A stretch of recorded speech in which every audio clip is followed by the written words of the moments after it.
All right, we'll go ahead and get started. I know a couple of other people might trickle in as we move through, but today, actually, there's no housekeeping or anything for today. We're too early in the semester. One thing I'm going to try and do is have readings posted. I'll try to get them done on Thursday. Sometimes they'll be done on Friday for the following week. Again, I'm not in the habit of cold calling people. It just is not pleasant for anybody. It makes things awkward, I think. But you really do need to do the readings in order to kind of get a nice full picture of what we're going to be talking about here. And anything that's covered in the reading is going to be fair game on the test. Now, it might be referenced in the slides that we're going to look at, but most of what we'll see on the final exam and most of what we'll see in your oral arguments and in your legal analysis is going to be you applying the law, applying the legal rules, applying the theory that underlies all of this to real-life actual patterns. And if you just memorize what's on a slide, you're not going to be able to do that effectively. So I really do encourage you guys to read. Has anybody downloaded the textbook yet? Anybody attempted to? Did it work? Okay. Remember, you can go on UNCG library website, download it. We use the textbook some. We don't use it every single class, which is why I tried to pick one that you guys don't have to buy. But it is important. I don't want to get, hopefully I'll get an email sometime in March saying, hey, can't download the textbook. Let me know if you're having troubles now. Okay, so we're still pretty early on. We're still kind of in our, what the heck is this First Amendment thing that we're looking at? Because there is no issue that we talk about in this class that is not dictated by the First Amendment. What you guys are going to be doing as members of the media, members of the journalism corps, or members of, the entertainment or artistic aspects of media, is you're going to be relying on speech. You're going to be relying on expression. And that all derives from, not all of it, but most of the legal structure in the United States derives from this First Amendment. Not only do the actual words, but also just the general approach that we have as a country, which oftentimes diverges from other places in the world, not only more authoritarian regimes, such as things you'll see in China or North Korea or, some other authoritarian governments that actively suppress speech for them, to suppress democracy, but also in places like Western Europe, in Japan, places with more of what we would call functional democracies. They restrict speech in the interest of the public good, in the interest of equity, in the interest of the protection of vulnerable populations or people with specific immutable traits. And we have a much different approach to that, and that comes from our interpretation of the First Amendment. However, the First Amendment is actually incredibly limited if you look at it from a purely textual standpoint. It says Congress, right? Congress, as we talked about last class, is a very limited legislative body in terms of the rules that affect us on a daily basis. When you are operating in, let's say you go work for CBS, or let's say you go work for a local affiliate of CBS, WFMY, you're going to be dealing a heck of a lot more with the FCC and their regulations than you are Congress. So if you take an incredibly strict view of what the First Amendment says, the FCC can say, yeah, we don't want you to have a liberal bias, so you're not allowed to have any Democratic politicians on your network. Theoretically, that doesn't come in conflict with the First Amendment because it's the FCC saying that, not Congress. Additionally, you can have the governor of North Carolina saying, we don't want you to have anybody, we're in favor of reopening schools. So we don't want anybody on your broadcast that is in favor of continuing to close schools because of the COVID pandemic. Under strict reading of the First Amendment, and up until the 1920s, that was absolutely okay. So it creates this issue, right? Can the president limit your speech? Can local governments, state governments? And then we'll also get down to government actors, agents of the state. So I'm going to show you two people, and I'll explain to you who they are before we go further. On the left is a group of individuals. They're called TERFs. Anybody know what TERF stands for? It's a feminist term. Anybody on the chat know what TERF stands for? Are you saying TERF? J.K. Rowling became a relatively hot-button individual for her support of TERF. So what it stands for is trans exclusionary radical feminist. Essentially, and we're not going to get into gender and sexual theory here, but it essentially stands for the proposition that male to female transgendered individuals should not be, they are not women in the sense that biologically born females are women. Okay? And we're not going to get into we're not going to get into the substance of that. It is fair enough to say that that is a relatively controversial opinion, to which some people find it to be hateful, bigoted, or harmful speech. And these groups, a group of women, TERF, they wanted to use a local library in order to hold a meeting and recruit new members, the same way that the Sierra Club would, or the same way that the local chess club might use a library to get together and gather, right? It's a public space that is open to use by the citizens of that community. On the right is a Google engineer whose name escapes me right now, I apologize. He wrote a memo questioning Google, or Alphabet as it's currently known, their diversity policies, right? Kind of having essentially an anti-affirmative action memo. Now, the guy on the right, he was fired. He was fired after an uproar from other Google employees because they deemed his speech to be discriminatory, they found it to be exclusionary, and not in line with what those employees believed to be Google's core values. On the left, which, you can make the exact same argument as to what the TERF ideology is, right? It's exclusionary, it's not in line with, traditional, current scientific thinking on the subject. We're not going to get into the rightness or wrongness of that, but that is their ideology. When we're looking, and with the TERFs, there was a petition to not allow them to use the library, to exclude them from using the public meeting space. What's the difference between those two things? What's the difference between what the library is trying to do and what Google is trying to do? What's different between a library and Google?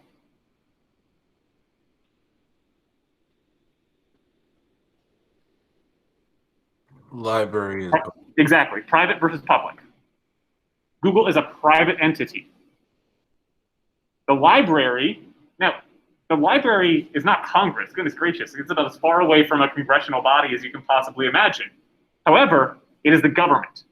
It is taxpayer funded, and it is an arm of the state when it operates. So no matter how much you vehemently disagree with the TERF ideology, and there are a lot of people who do, the library was not allowed to stop them from using their space.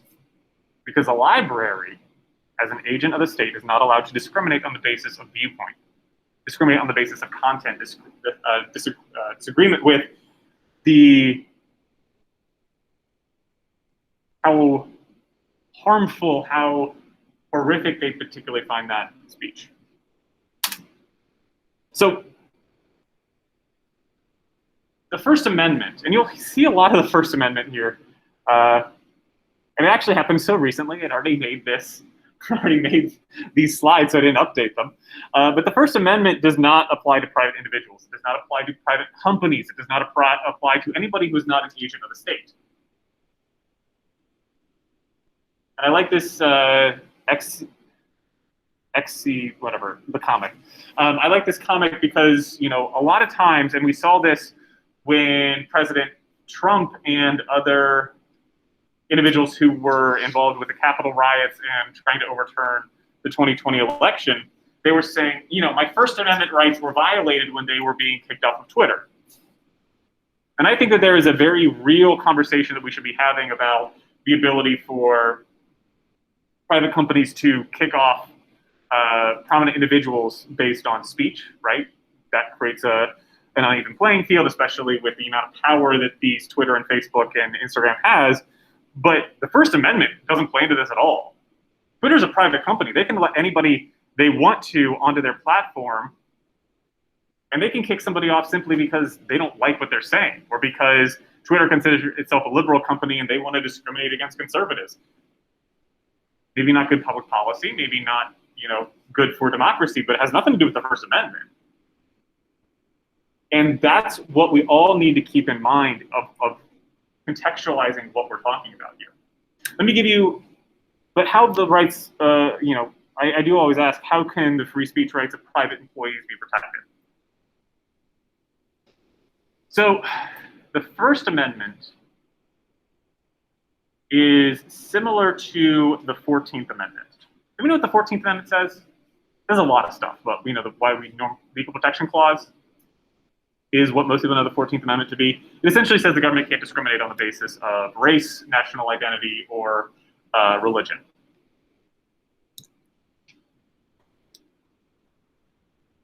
Is it illegal in this country to not rent somebody a hotel room because of their race? If somebody walks into a Holiday Inn and they are Asian or black or white or Hispanic, can Holiday Inn say, we don't rent to your kind? Is that illegal or illegal? Since it's like a private business, doesn't it make it technically legal? So Ellis says, does it make it technically legal?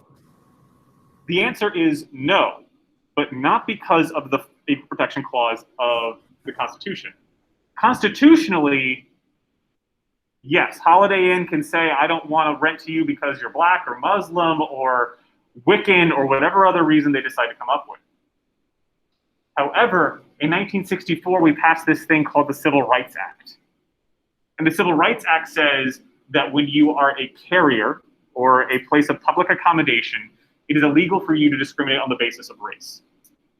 So when you walk into a hotel and demand a room and they can't deny you because of your race, that's not the Equal Protection Clause of the Constitution that gives you that protection.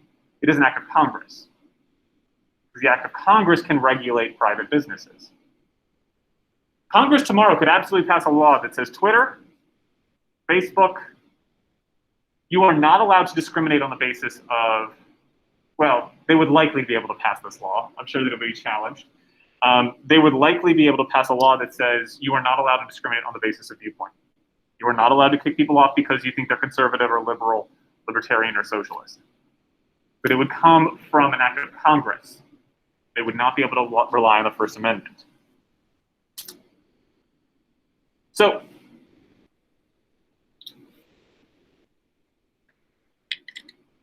the First Amendment is based upon this idea of the marketplace of ideas.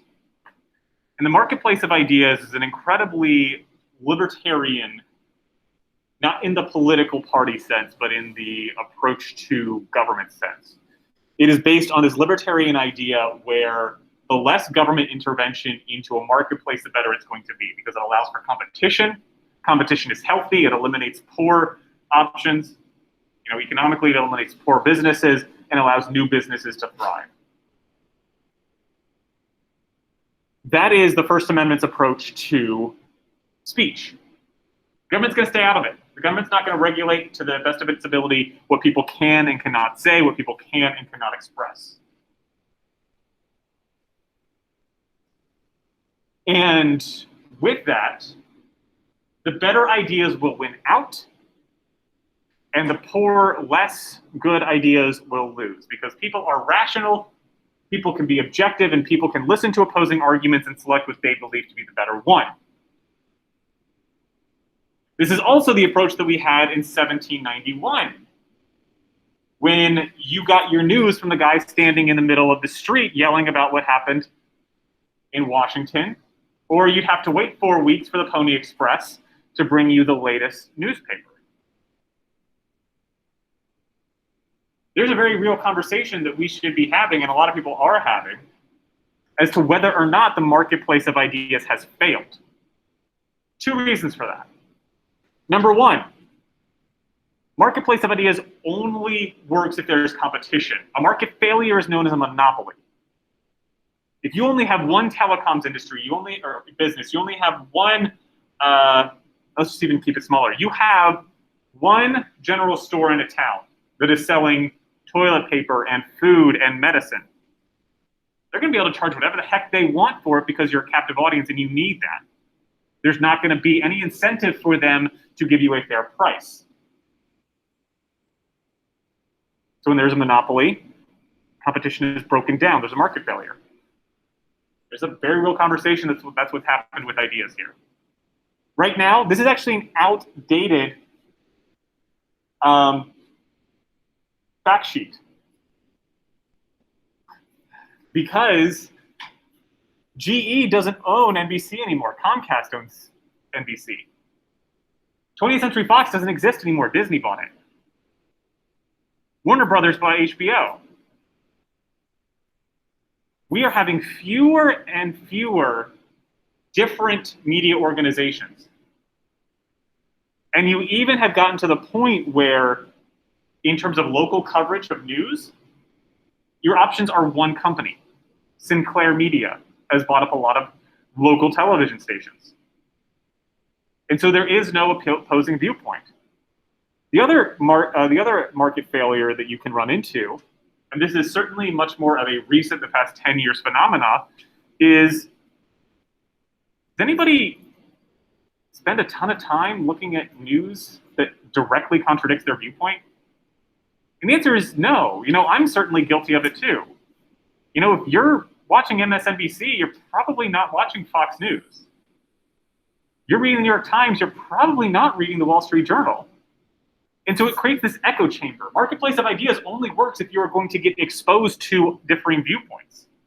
And the way these algorithms work, and I think one of the really unfortunate things about this whole tech industry thing is it has become relatively partisan, right? Where President Trump criticizes Twitter, so all of a sudden the other side of the aisle has to defend Twitter. And there's this idea where if you're for something, then the other side has to be against something. I think there's a very real conversation that people need to be having as to the algorithms that these companies create. And it's monetarily motivated. It's not politically or anything like that, at least not from what I've seen, to keep you engaged and keep you engaged by showing you content that reinforces the things that you already believe. Facebook has algorithms. Apple News has algorithms. You read this story that highlights a particular viewpoint, you're going to want to read more stories that highlight this particular viewpoint. And so you have these echo chambers. One of the really interesting things about the past 4 years, especially during the Trump presidency, is how different people of different political stripes are essentially living in their own realities. And I don't pretend to say one is right and one is wrong. But you're having difficulty talking to each other because people don't agree on what the facts are. People don't agree what the truth is. People don't agree with what is actually the reality. And so therefore there can be no discussion. There can be no progress. And so I think that's something that the First Amendment, at least as we traditionally interpreted it, as we'll see, really doesn't do a great job. Sorry, I keep forgetting to move this one off as well. Really does not do a great job of addressing. Or I should say, you can say that it's a failure of the First Amendment. Whether or not it needs to be corrected is a separate conversation. Because there are harms, there are risks, there are problems with giving the government the ability to regulate the market in the same way that you see there are risks and downsides to letting the government regulate the market in economic terms as well. Okay, so that is private companies, right? Private companies, as of right now, have very little restriction on limiting people's individual rights to speak. There are limits on it. You can't fire somebody for advocating for a union. You can't fire somebody for volunteering for political, there are some limitations on it. But by and large, private companies are able to discriminate on the basis of viewpoint and speech. But what is speech? Does anybody know, and this can be either from people online or in class, I believe that guy's name is Johnny Smith. I think that's Johnny Smith. I can't remember if he won the gold or the bronze. This 1968 Olympics, during the national anthem, he held his fist up with one black glove. Now, what is that typically associated with, especially in the 1960s? Black Panther. Civil rights. Specifically, it's a Civil Black Power movement, right? You'll Yes. see it, especially over the summer 2020. It certainly was a relatively popular, a relatively well-seen symbol as well. Is Johnny Smith saying something here? Is he expressing something? Is he protesting? Is he showing the government what he believes about the national anthem and It's what it represents to him? non-verbal speech. Non-verbal speech. Yeah. But if you take a strict reading of the First Amendment, you take a strict reading of speech, the government could have taken him and arrested him for coming home, for raising his fist like that.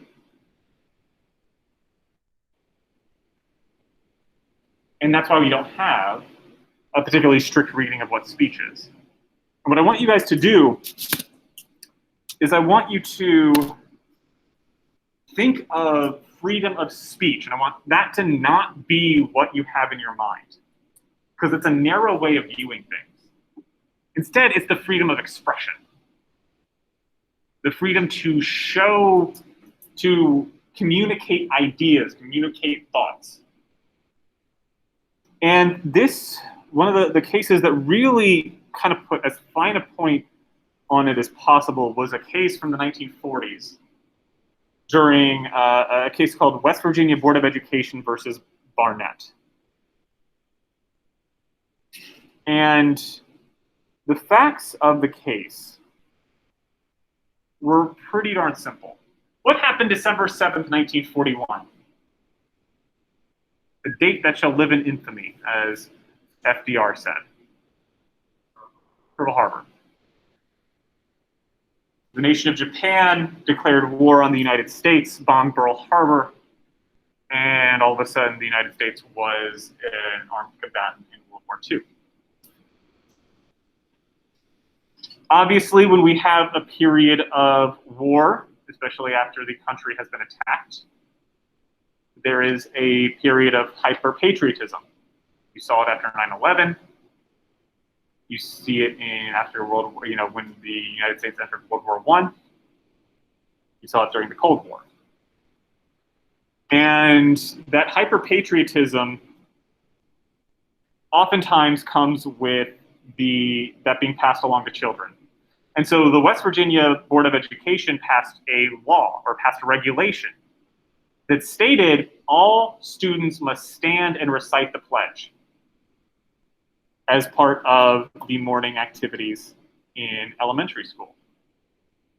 Some of these students were Jehovah's Witnesses, and a tenet of being a Jehovah's Witness, I'm not an expert on it, but you'll oftentimes see Jehovah's Witnesses pop up in these cases because it is considered a sin and against the religion of a Jehovah's Witness to swear loyalty, to swear allegiance to anything other than God.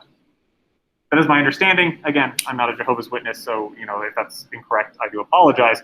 But that is the gist of what is being said here. And so the students that were Jehovah's Witnesses refused to stand up and say the pledge. And the governments, actually they didn't even have to say the pledge, they just had to stand up and be silent. Instead, they stayed seated. And the parents of these students sued, saying, look, you're violating my child's First Amendment rights. And the school's initial argument was, well, where's the speech here? We're not asking them to say anything. We're not compelling them to speak. We're not stopping them from speaking. We're simply asking them to stand. And obviously, when you first hear that, that sounds ridiculous. Like, how on earth could a government have the ability to make a student stand up? But making students do something is basically what school is. Go to this class at this time. Don't be late. You can't leave early. Don't fight each other. And so the government's argument is that this is just like any of those, right? We're just asking the students to stand in the same way we ask them to stand at any other point during the day. And so therefore the First Amendment isn't even implicated because we're not looking at speech, we're looking at conduct. And the issue, and that's one of the things, is how we look at these cases. When we look at a case in this class, especially when we're dealing with a Supreme Court case, the specific facts of the situation aren't usually all that relevant. We don't really care about a group of elementary school students from 80 years ago. Not really. What we care about is the legal issue that is being resolved here. And the specific factual pattern, the specific events that happened are simply a mechanism by which a court decides an underlying constitutional or underlying statutory issue. And the issue here is, does the First Amendment extend to conduct? And the answer is yes. The court reasoned that the conduct which was sitting during the pledge was a primitive but effective means of communicating ideas and therefore entitled to protection. When you sit during the Pledge of Allegiance or when you kneel during the playing of the national anthem, you are saying something there. Now, people can differ on the precise meaning of that, but when Colin Kaepernick or other professional athletes kneel during the playing of the national anthem, they're expressing something about the United States of America by doing that. And it is understood that that's what they are doing. Otherwise, why the heck would anybody care? People get mad because they see it as a sign of disrespect, right? They don't get mad simply because somebody's kneeling. Like, that doesn't offend anybody. And so because there is that expressive element, it comes within the bounds of the First Amendment.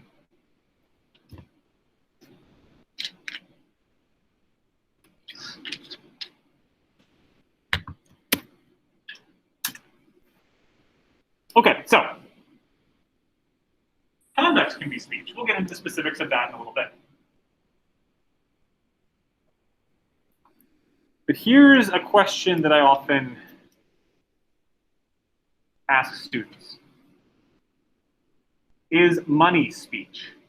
And for anybody who's been paying even the slightest bit of attention to the past 3 presidential campaigns in 2012, 2016, and 2020, you will oftentimes hear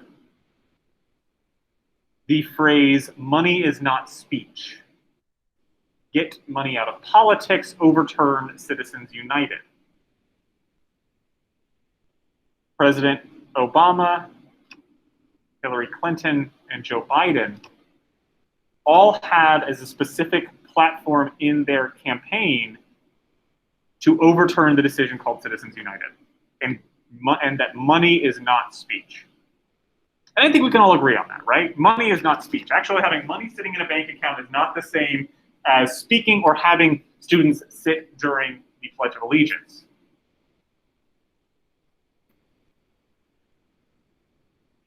And that's not what anybody's arguing. Nobody's arguing that money isn't in itself speech. The argument becomes the avenues by which speech is distributed. Is that entitled to constitutional protection? So let's look at a hypothetical real quick. And this is from a real case. City of Minnesota passes what's called a use tax. A use tax is a tax by which they are regulating specific products or specific activities. You see that all the time, right? Groceries are taxed at a lower tax rate than, say, gasoline or cigarettes. That's fine, right? We allow the government to determine what should be tax-free, government taxation is relatively unproblematic and left to the government to decide. That's fine, right? No problem with a use tax. They also decide that they are going to tax ink and paper at a substantially higher rate than other products. Okay. Still generally, probably, presumptively constitutional, right? We allow cigarettes, like I said, we allow cigarettes to be taxed at a higher rate. We allow for school supplies to be taxed at a lower rate because we want people to be encouraged to buy school supplies. Okay. Still probably okay.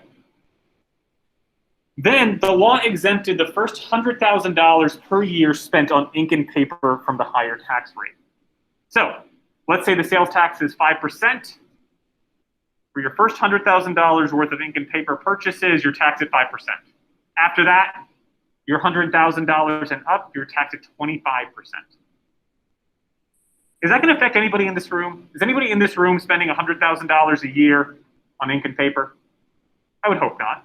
Are there very many companies within the city of Minneapolis who are spending $100,000 a year on ink and paper? Even massive hospitals or law firms or companies probably aren't spending that much money on printer paper and toner. What's the one company in the city of Minneapolis that is probably spending $100,000 or more on ink and paper? Especially in the 1970s.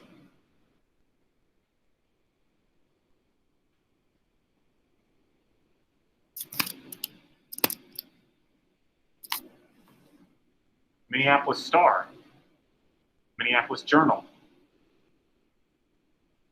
So, we have a tax system that is only impacting the media.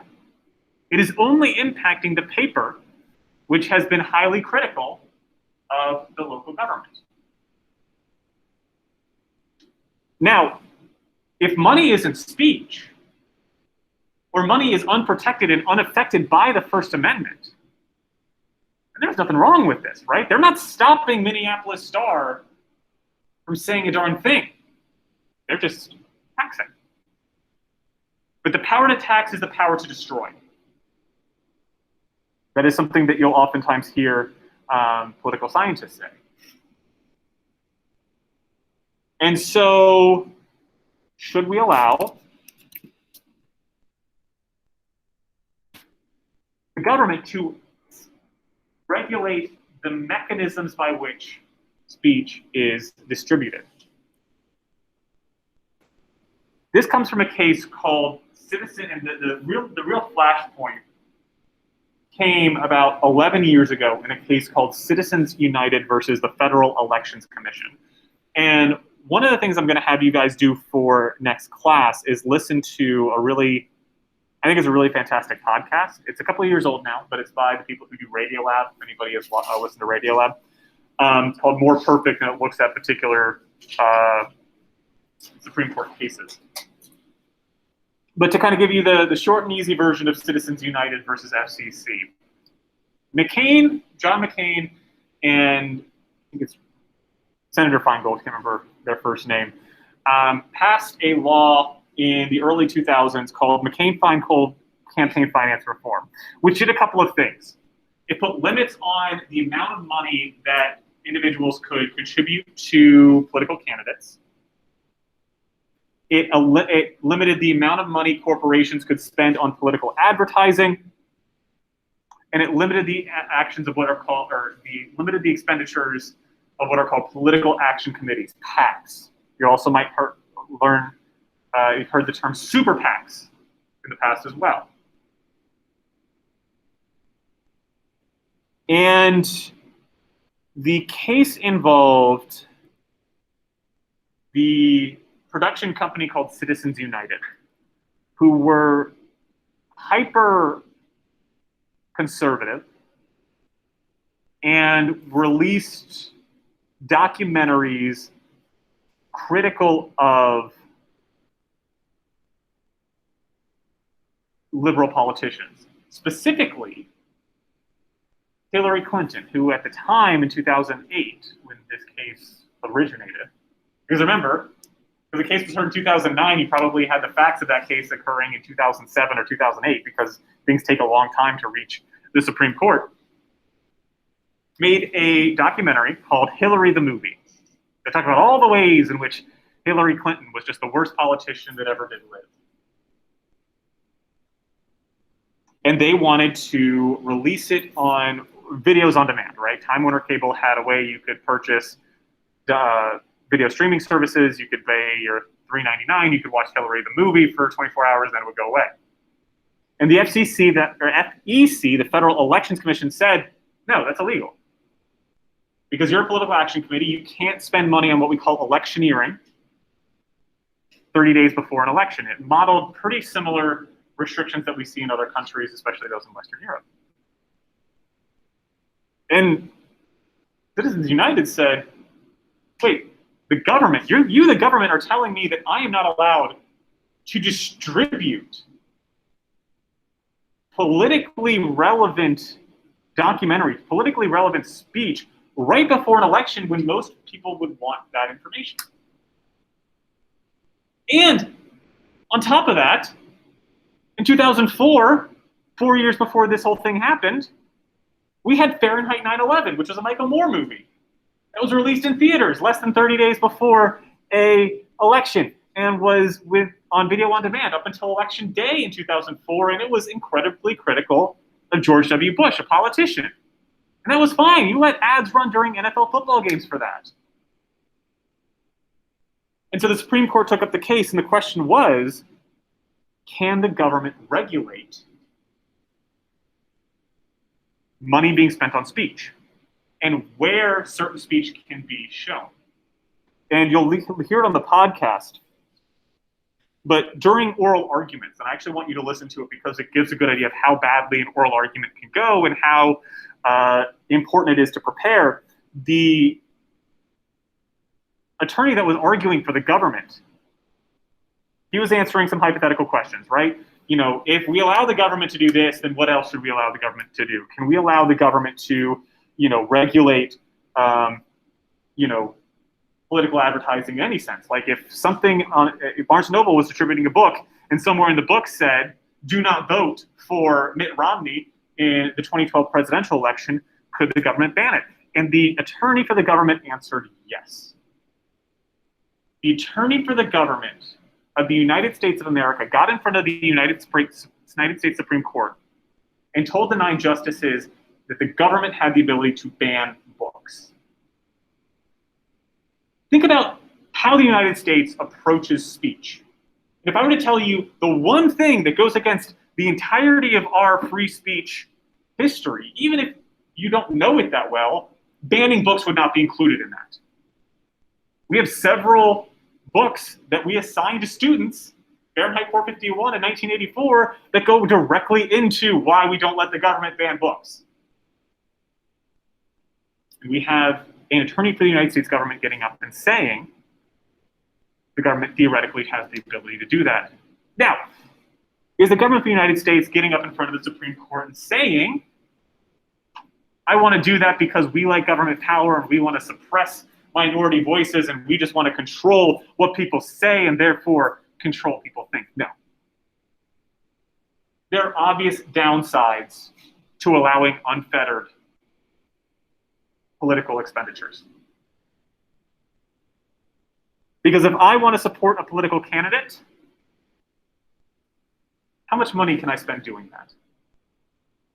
Not a lot of money, right? I have kids' tuition to pay for. I have student loans. I got a mortgage. If Jeff Bezos wants to support a political candidate, he can spend billions and billions and billions of dollars.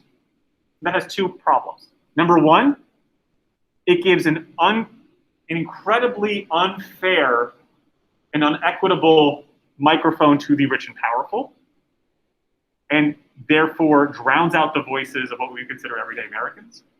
And number 2, it makes politicians reliant, as elections get more and more expensive, it requires politicians to cater their interest to who will pay for their election campaigns. And therefore, if Jeff Bezos is going to be able to give you several $1 million, and I'm able to give you $20, And Jeff Bezos and I are on two opposite sides of the issue. You're a politician, who are you going to side with? Probably Jeff Bezos, and if you don't, then Jeff Bezos is going to give his money to the guy who's going to challenge you in the next election. So it's not as though the government is just saying, heck yeah, we are all about limiting what people can say and what people can think. But at the other end of the spectrum, you have, do you want the ability for governments to limit what people can say and what they can't? So the impact was is by 5-4 votes. This was a very close decision. The majority held that under the First Amendment, corporate funding of independent political broadcast and candidate elections cannot be limited. And we already talked about some of the potential drawbacks to what the Supreme Court said. We've seen an explosion of money in politics. We just have. There were billions of dollars spent in the 2020 election. I'm fairly sure that in the span of 1, maybe 2 months, the Biden campaign raised $500 million just to the Biden campaign. To say nothing of Move On, Democratic Action Committee, or all the other Democratic super PACs, or the issue PACs. You have the Sierra Club, you have the NRA. I don't know how many of you guys watch football. Watching football before November 4th was a nightmare, because every time there was a commercial break, it was solidly half political ads. For things like state senate, I never used to see state senate ads during football. I don't even know who my state senator is. I'm barely plugged in on this stuff, but I have no idea. But I saw a lot of political ads about them. So there is definitely a drawback here. But the solution is also really complicated, because you've seen various other solutions. Like, okay, well, we'll let individuals speak, but we're not going to let corporations speak. Corporations are not people, you will hear politicians say. Corporations are just collections of people, right? Corporations are just the ways in which we gather ourselves together to express a purpose. The NRA is a corporation. The ACLU is a corporation. The Sierra Club, Greenpeace, you're going to be able to find a corporation that agrees with you. Are we saying that they shouldn't be able to speak? Are we saying that the ACLU should not be able to give an opinion on who should and should not be elected? That's not something that I feel like we are all comfortable with. Okay, well, all right, so we make an exception, right? So if you're a issue, then your issue organization, then you should be allowed to speak. But if you are Microsoft and all you're interested in is making money with it, you don't. Okay. Who owns the Washington Post? Do we know? The guy I just told you about, Jeff Bezos. Okay, so we say Amazon. Can't tell you who to vote for. But we have a long history in this country of people endorsing, newspapers endorsing. There's a tracker on CNN during the presidential primary that says, an endorsement tracker. The Des Moines Register endorses this candidate. The New York Times endorses this candidate. The Wall Street Journal endorses this candidate. Are we actually saying that we shouldn't allow newspapers to endorse candidates anymore? Okay, well, let's have a media exemption. Well, how do you determine what a media organization is? And how does it stop Jeff Bezos from buying the Washington Post as a way for him to get his own message out there? These are not easy issues. I'm not telling you what to say or what not to say. If you want to have a constitutional amendment to Citizens United that overturns this decision, I'm not telling you that that's good or bad. But this idea that it is as simple as saying corporations aren't people and money isn't speech is just not the reality of it. And it's important to think through the consequences of these actions and what we are giving the government the ability to do. So these are, and we're not going to watch these just because it's difficult to watch videos with people online and over the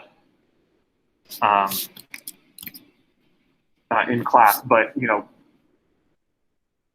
Ruth Bader Ginsburg Stephen Breyer and John Paul Stevens and David Souter were the four liberal, at that point considered liberal justices, who dissented and said, no, this is not okay. They all went to Yale and Columbia and Harvard. They are much smarter than I will ever hope to be.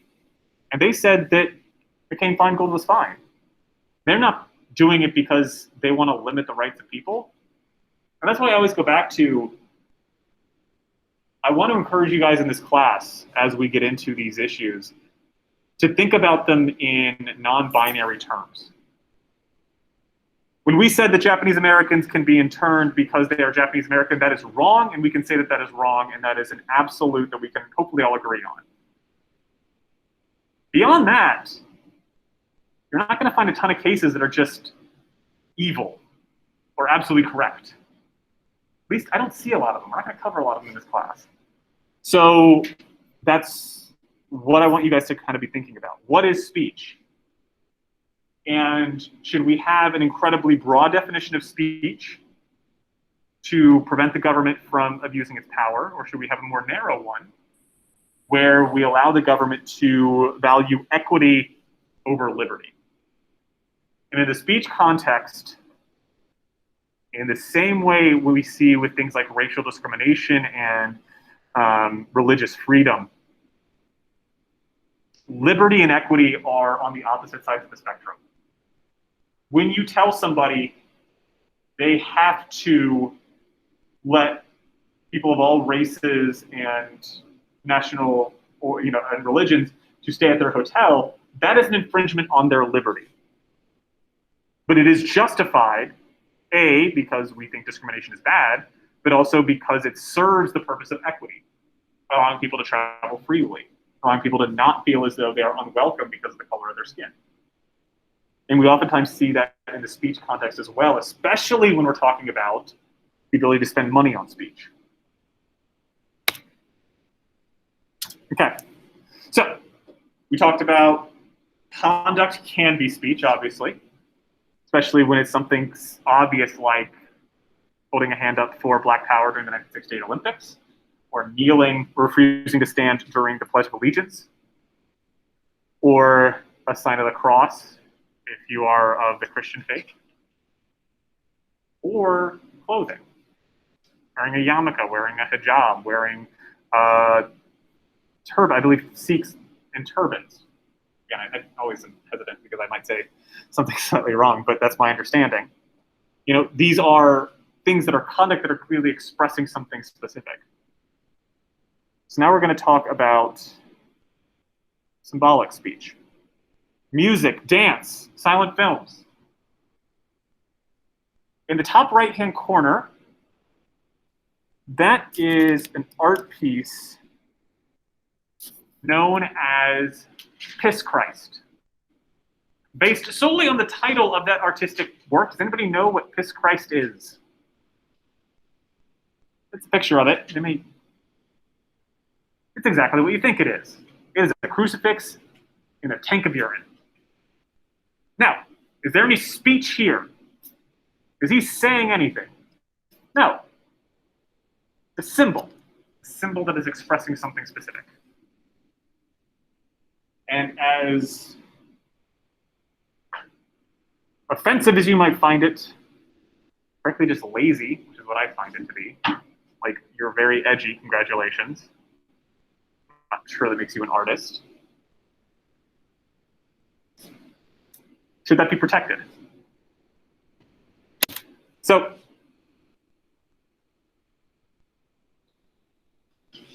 symbolic speech defined, like what is symbolic speech in a legal context? And it is nonverbal gestures and actions that are meant to communicate a message. And it creates an issue, right? We've already established that governments have wide discretion to limit conduct, what people can and cannot do. You are not allowed to use certain types of drugs. That's a limitation on conduct.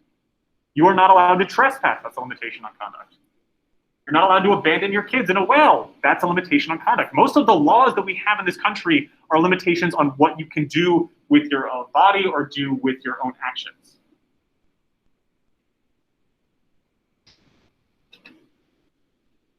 So governments can do that, that's fine. On the other hand, as we've seen and as we'll see throughout the semester, the government's ability to regulate messages, to regulate communication, to regulate expression, that is severely limited. So when you're using conduct to express something, it creates a regulation issue. Are you regulating the conduct, which is allowed, or are you regulating the expression, which is not? And a good example of this is nude beaches, actually. There are groups of people in this country where the idea of not wearing clothes, the ability to not wear clothes in public, is relatively important. That is their prerogative. And the question becomes, if you are nude on a beach, and the government says that's not okay, as most beaches in this country say, are you regulating the conduct of somebody not wearing clothes, or are you regulating any potential expressive element that entails? And do we look at what the viewer or what the speaker intended, or do we look at the public's understanding and reception of that attempt at expression? Before we get to that, this is just basic law you guys need to know, all right? And I try not to turn this class too much into a law school class, because some of you guys are going to law school, which I think is great. Most of you guys are not, and will probably not think about law much after you leave this class, which is fine. But this is important because it highlights how a court reviews cases. A court gets a case, and the challenge, and the case is about whether or not the government has the ability to engage in this behavior, has the ability to regulate this particular action or this particular expression. And the Supreme Court, especially over the past 80 years, has laid out a series of guidelines by which courts are instructed to evaluate, to subject to scrutiny, government regulation. So the higher the scrutiny, the more exacting the scrutiny, the less likely the government action is to survive. And the more likely it is going to be struck down as unconstitutional. So at the highest level, we have what is called strict scrutiny. And strict scrutiny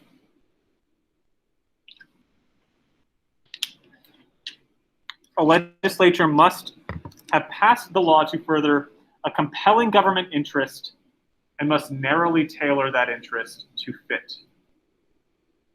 This applies to most overt restrictions on First Amendment challenges, okay? So we have straight up regulations of speech in this country. Some of them are not even questioned, but espionage. Spying for a foreign government is criminalizing speech.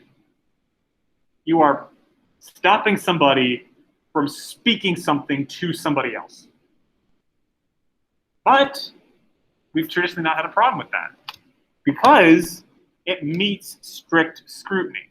The compelling government interest, to give you an example, the government identifies its compelling government interest. In this case of selling state secrets, the compelling government interest is national security. We can't protect our border, we can't protect our country if the Soviets know our nuclear codes, or know where our troops are, or know, how to break into our government files. And it's narrowly tailored. Narrow tailoring essentially says that you're only criminalizing as much speech, criminalizing as much as necessary to achieve the government interest. We want to stop people selling state secrets. We want people to not have state secrets get out of the country in the sake of national security. Then we criminalize the selling of state secrets. But the government wouldn't be able to say, well, in the interest of national security, we're just going to outlaw any criticism of the government because we want a nice, strong national image. We want unity. We want people to not question the wisdom of their elected officials. Okay, yeah, that might have the impact of not allowing people to sell state secrets, but it's also going to have a lot more of an impact. It's going to go way beyond what is necessary to achieve that compelling government interest. Number two, intermediate scrutiny. This is a relatively new invention. It started with gender discrimination cases during the 60s and the 70s. It is easier to discriminate in this country on the basis of gender or sex than it is on the basis of race. An example of that is in North Carolina. If a man and a woman get into a fight and they're of equal size, right? Let's say they're both 5'8", they're both 160 pounds, right?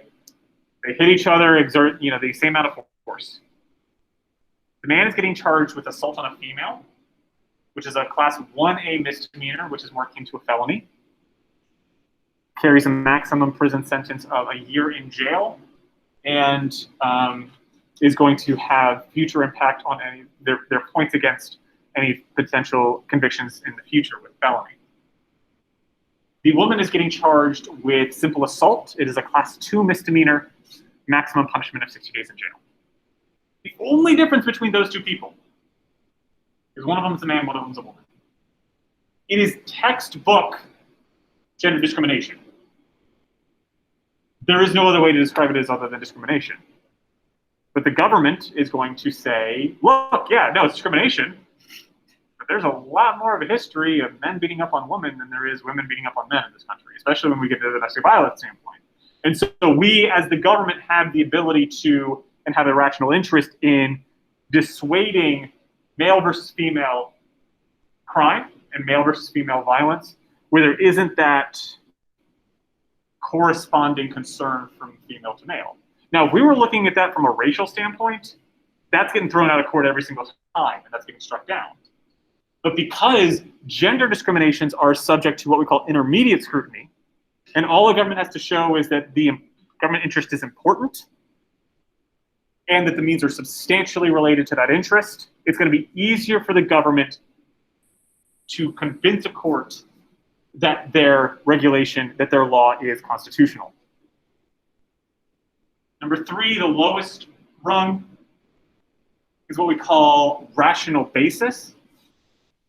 A rational basis, essentially, as long as the government regulation is rationally related to a legitimate public interest, it's constitutional. Does anybody know what blue liquor laws are in the United States? Okay, blue liquor laws make it illegal for restaurants and grocery stores to sell liquor before a certain time of day on Sunday mornings. So if you want to go to an early morning breakfast and you want to get a mimosa, tough, you don't get to have it. You got to wait till 10 a.m. Used to be noon. If you're doing grocery shopping before noon on a Sunday and you wanted to get a bottle of wine, you had to wait in line until it turned 12 o'clock and then you could buy your bottle of wine. Now, what's the rationale here? Is that a smart law?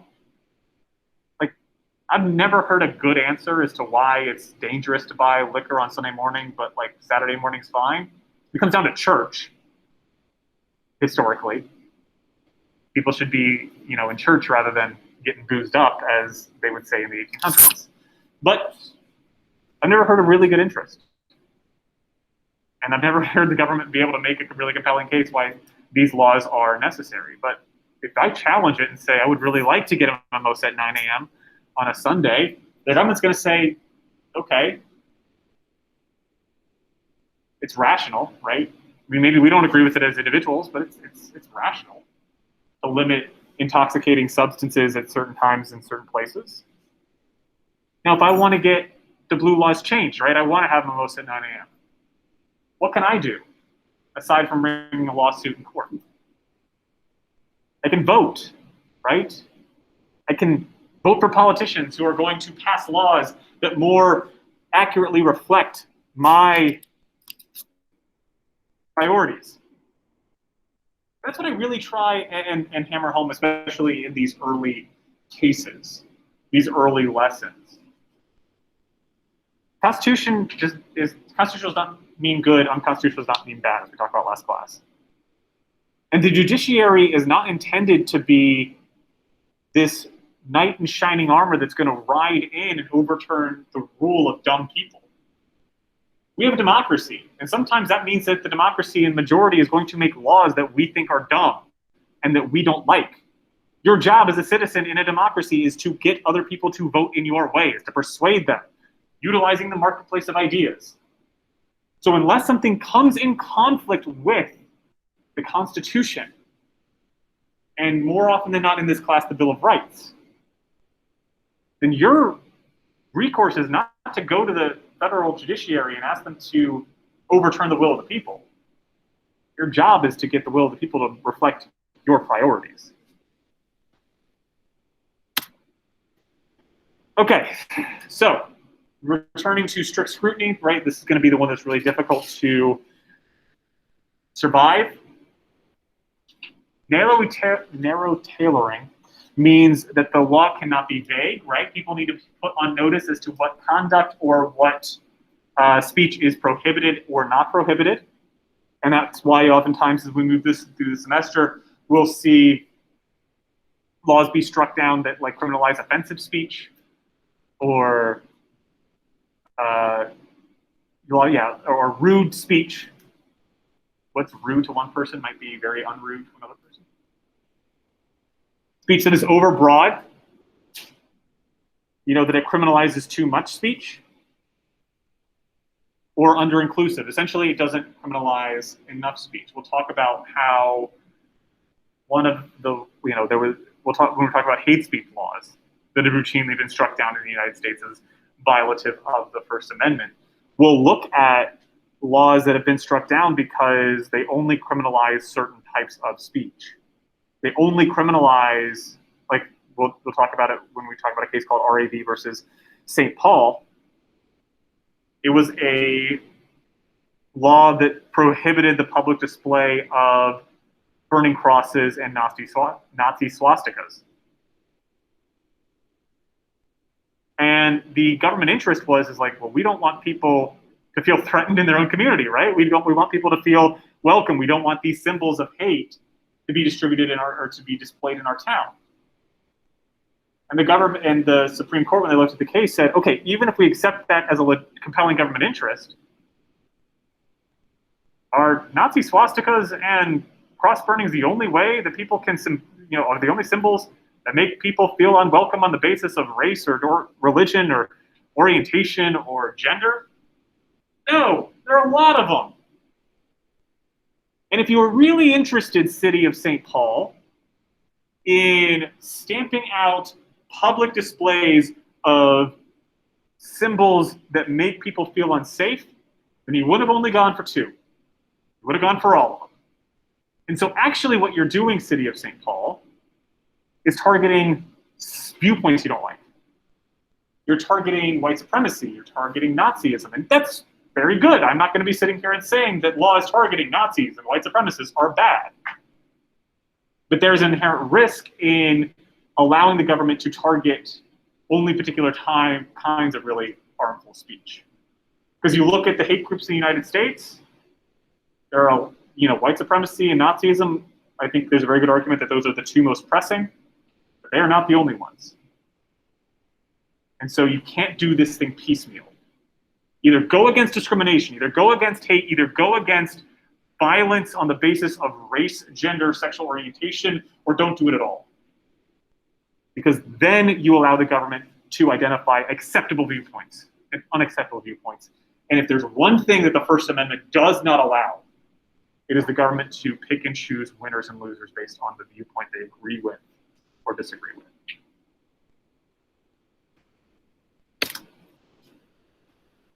And I'll leave you with this case, actually. So, we go for the day. IMDb. Everybody has gone to IMDb at some point in their life, I would hope. When you go on IMDb, you can look at a lot of different things about your favorite movies or your favorite actors or actresses. I can look up, Chris Pine. I just watched Wonder Woman, and Chris Pine is very funny in it. And I can look up where he was born. I can look up the movies he's been in. I can look up who his agent is. I can also see how old he is. And I can do that for Chris Pine, and I can also do that for Gal Gadot. Now,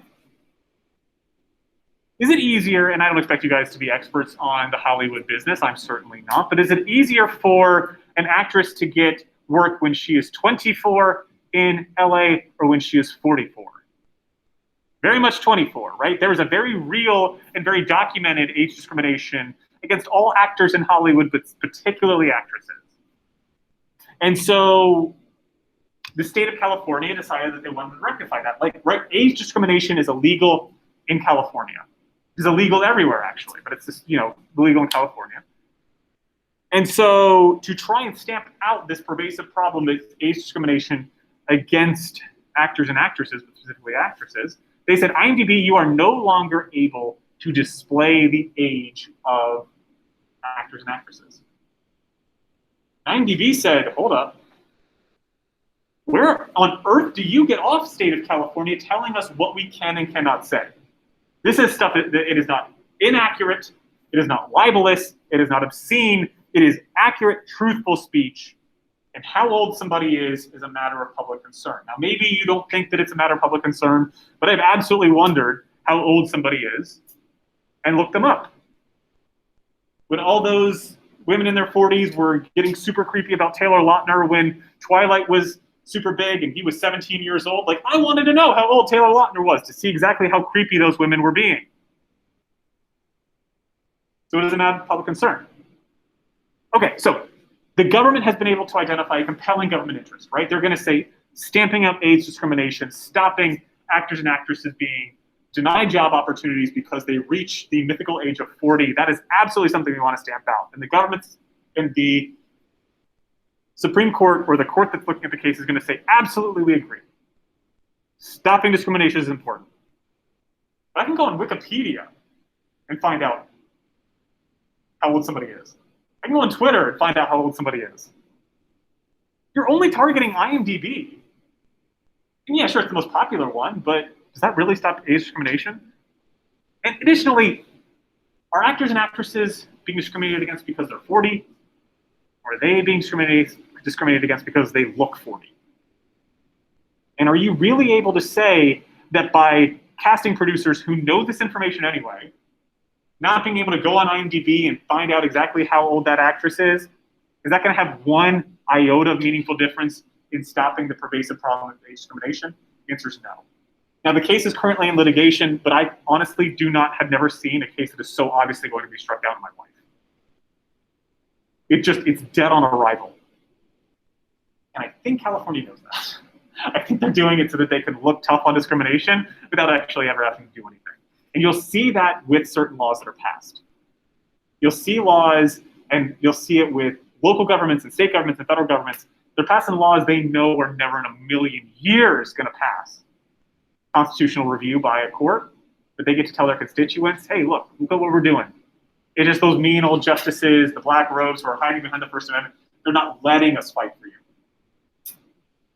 That's what I think is going on, personally. So that is where we will leave it for today. And I will see you guys on Wednesday. Be on the lookout. Please listen to that podcast. I think it does a really, really, really fantastic job of laying out the Citizens United case. And I really think it does a great job of highlighting how complicated these issues are. And that's really going to carry over to everything we talk about in this class. And we will also start a conversation about continue a conversation about symbolic speech, move into areas of speech that are not protected. So I will see you guys on Monday, and have a great weekend.